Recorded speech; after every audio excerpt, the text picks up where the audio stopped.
All right, we're in the movies. We're here to see Tenet. Yeah. All right, has anybody coughed yet? No. All right.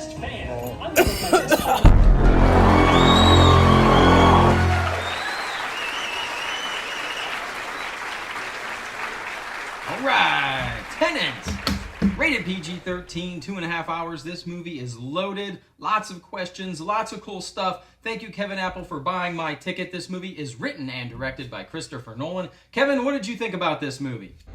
My head hurts. Seriously, my head hurts. Mostly, it was a little confusing. At times you go, oh, okay, I get it, and then when you don't, the pacing is fast enough that the second you start to really ponder too long on what the hell's happening, it just keeps going. So you don't really have time to delve too much into potential plot holes and things that don't make sense. But it was enjoyable. All right, Lots of good action and timey-wimey stuff. So you don't know what happened either, like me?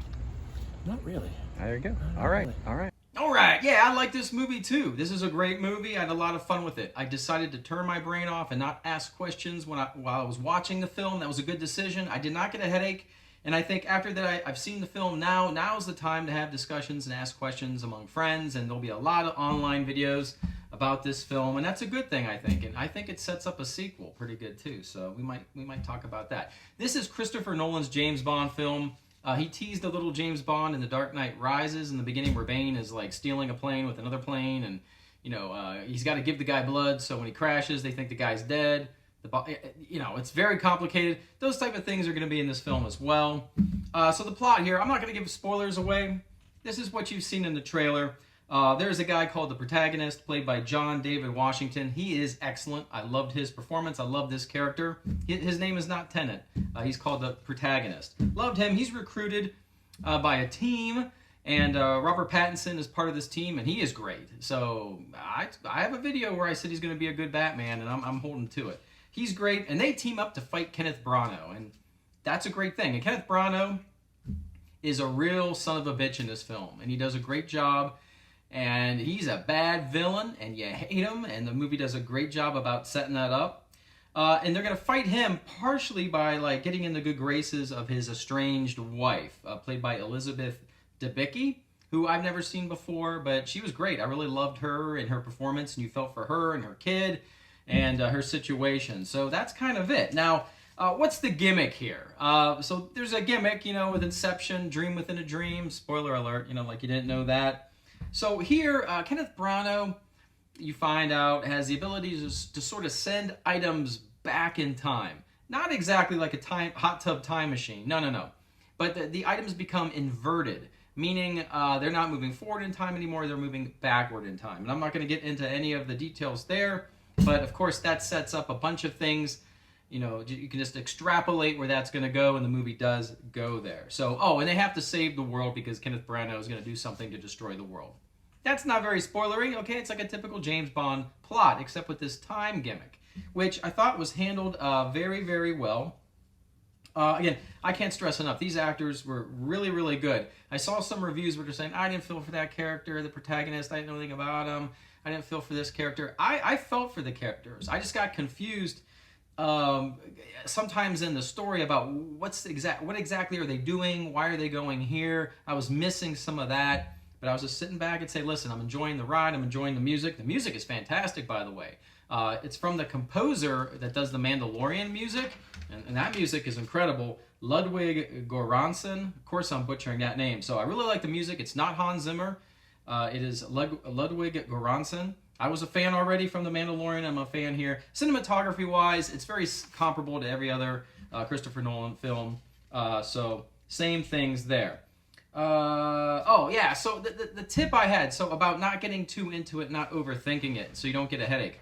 Our protagonist character meets, when you have that scene where you meet Q, or you're given some exposition about what's going on in the very beginning. And the Q character basically tells the protagonist, as she explains briefly what's going on with the time in these items, she goes, don't try to understand it. So I took her advice and just moved forward with the film, and I suggest you do the same because it's very enjoyable. All right, so yeah, this whole time thing with the items being inverted and going back in time, it's going to set up some incredible action scenes, some set pieces that really are amazing. A car chase, and at the very end, an epic battle. Something out of like Dr. No. Is that the movie I'm thinking of? Very reminiscent of Dr. No. And so that's great action and great drama, the way things can move in time. So very, very cool. Again, I have questions and I have some issues to talk about. I'm not sure it all holds up, but it was really, really good. All right, and a sequel. There are many hints here that a sequel is a must. I do want to see Tenet 2. It's got to happen. There's lots of hints in here that should happen. So where does this movie sit? Like, The Dark Knight for me is that's a great movie. It's a Batman movie, but it might be my favorite Christopher Nolan film. Inception, I didn't go back to Inception a whole lot, and when I did, I was like, I think I enjoyed this movie more than Inception because there's more to talk about here. And I didn't want to see really an Inception 2. I thought that story sort of ended. Here, this seems to be sort of just the episode 1 of like a trilogy, a Tenet trilogy.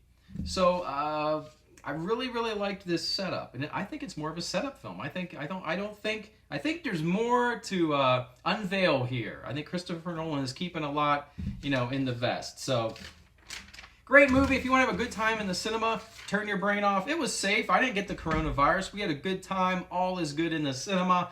Welcome back, Christopher Nolan. And thank you to all for providing me with a very clean and safe environment to watch a film. It's been like 6 months. All right, everybody, thanks for checking things out. Smash that like button. Leave a comment. Sure, go for it in the comment section. Tell me, did you like Tenet? Were there issues with Tenet? Let's get a little dialogue going because that's what this is about. Everybody have a great day, a great night, a great weekend. And as always, I will see you on the new